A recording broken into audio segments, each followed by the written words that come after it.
Thank you. Good evening, everyone. Welcome to Weekend Update. I'm Michael Che. I'm Colin Jost. A new report shows that Loma Linda, California is the city most likely to become a blue zone, which is an area where people are healthier and live longer, while the town least likely to become a blue zone is once again Breakfast Fettuccine, Texas. In Monday's Iowa caucuses, Ron DeSantis beat out Nikki Haley for second place. Well, that ought to put whatever this is on his face. South Carolina Senator Tim Scott, who looks like someone drew Ving Rhames with their eyes closed, endorsed Donald Trump. But remember, most Trump supporters only count him as 3/5 of an endorsement. Oh, boy. And earlier today, Mike Pence officially ended his presidential campaign. He made the decision after he consulted with God, and God said, "Dude, you're embarrassing both of us." A new poll shows President Biden and Donald Trump are tied in a hypothetical 2024 rematch, though they're both running 50 points behind. Kill me.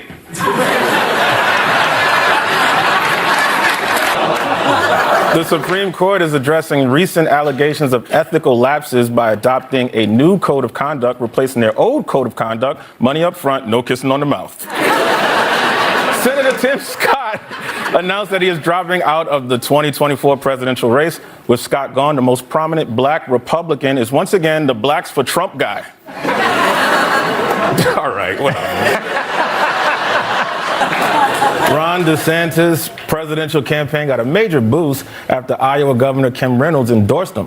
Also giving DeSantis a lift, his leather hooker boots. The FBI has launched a corruption investigation into New York Mayor Eric Adams by seizing 2 of his cell phones, one named Work Phone and the other named Shorties and Shady Stuff. Ron DeSantis reportedly spent $1.5 million on private jets in just over 3 months because when he flies commercial, they make him take off his heels in front of everybody. Justice Amy Coney Barrett said that she wouldn't mind seeing a code of conduct instituted for the Supreme Court, while Clarence Thomas said that he wouldn't mind seeing what she's working with under that robe. John Kerry announced that he is stepping down as the U.S. climate envoy and is expected to focus on President Biden's re-election campaign. And it's not a great sign that Biden's campaign is a bigger emergency than climate change. In an interview on Fox News, presidential candidate Nikki Haley said that America has, quote, never been a racist country. Because if Americans were so racist, why did they have sex with their slaves?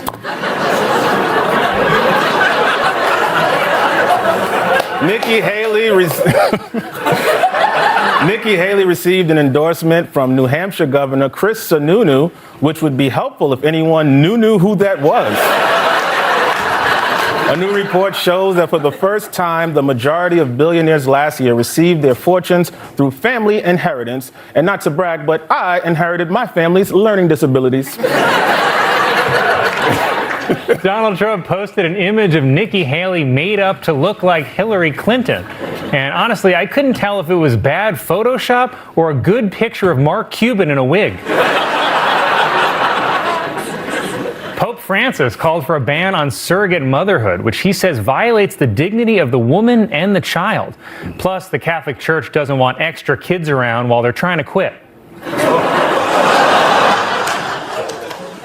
Florida Governor Ron DeSantis has proposed a new policy permanently banning mask mandates and vaccine requirements, saying, when the world lost its mind, Florida was a refuge of sanity. Then everyone in the crowd took a hit of nitrous and bit a cop.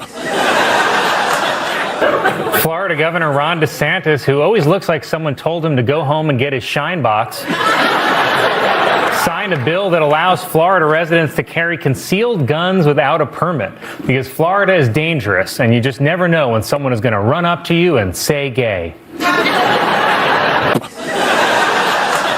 Donald Trump responded to reports that Ron DeSantis will run against him for the Republican nomination, saying, we'll handle this the way I handle things. So rough and without consent.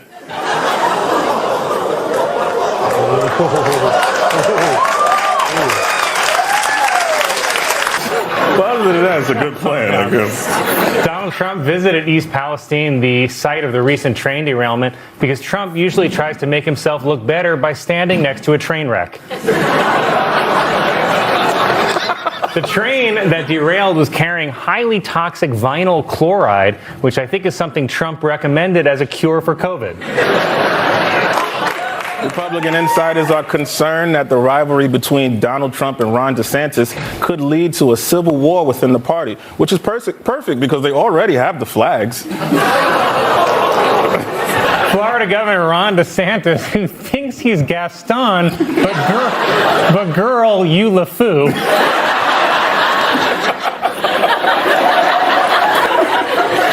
Ron DeSantis, I'm shaking. Ron DeSantis said Florida officials would not help extradite Trump back to New York unless, of course, he agrees to take a busload of migrants with him. And while visiting the disaster site, Trump also gave out bottles of Trump brand water, said residents, thanks, but we'd rather drink the toxic train water. I just love that Trump is the one who rolled back train safety standards when he was president, and now he's giving the victims bottles of water. What's next? Is he going to visit all the migrant kids he put in cages and give them a gift card to David Buster's? In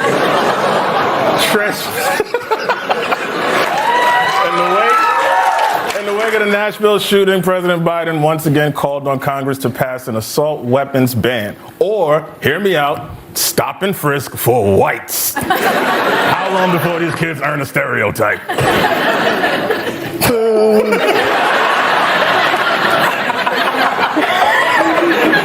Rupert Murdoch this week officially turned on Donald Trump. First, the New York Post ran a cover calling Ron DeSantis Ron DeFuture, even though Ron DeFuture sounds more like a drag queen from outer space.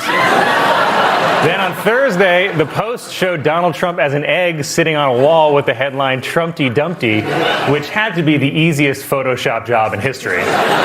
Democratic Representative Jamal Bowman and Republican Thomas Massey got into a screaming match on Capitol Hill after Bowman called the GOP gutless cowards for opposing gun control, which is a cheap shot because if there's one thing Republicans definitely have, it's big old guts. And now Trump is threatening to reveal unflattering information about Ron DeSantis. For example, did you know Ron DeSantis is in charge of a state where some maniac was hiding stolen nuclear secrets? Transportation Secretary Pete Buttigieg visited the site of the train derailment and was criticized for wearing leather dress boots. But give him a break. That's all they had at Baby Gap. Trump has also been promoting a song called Justice for All, which features himself and a choir of men jailed for their roles in the January 6th attack. And I feel bad for the January 6th singers because, you know, jail gets a lot worse once the other prisoners find out you're in an a cappella group. Wednesday was International Women's Day. I said was, next joke. A new study finds...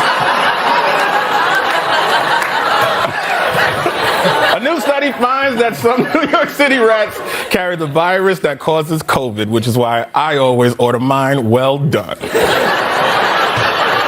Well, guys,